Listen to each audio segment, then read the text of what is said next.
ger jiyan budaran, buna tenî bi çend gotinan, çi da û nedan, peyvên li du xalê jiyanê afiran, tenî peyv bihatina ser ziman, ku bû sazana bingehên emran, holte holtên ku tineyê cem çandan, de qet nedibû bi rûdan.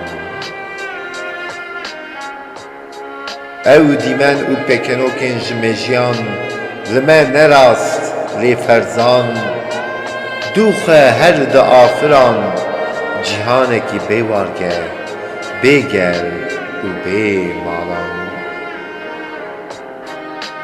Têgehî li gel peyvan, sazanê rojên ji wer tîne dahatûyan, dema pere dibe lîsan, her însan tîne xweşe berember, xwe bi ziman, xwe bi ziman.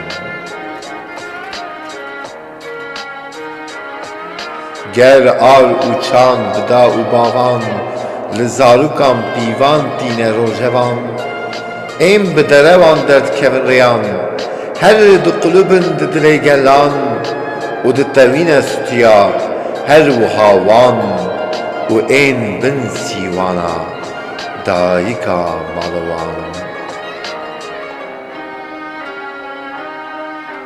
Wan bêmeger ji dîrokan man dilowan bi zayan, gotin tenê dimînin mîna şanoyan, li dû bexçê gulîstan, dem deman li dû devran, û avan û sazan, bedewiyên axê li holan. Xwe nexwin bi dîmenên ji bo pêdegotin, û peyvên bi dû gotinan, zanebûn ti carî nebûn mîna peykerên, xwe bi pêlê dengan xapan.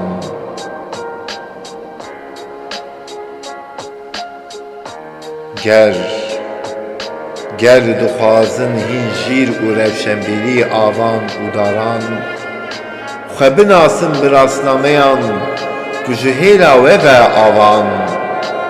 Avan, sazan, daran bi peyvê ger, her wiha hewle zanistîman, mewle ji xwe serî dibe ber bi kurdan ve ziviran.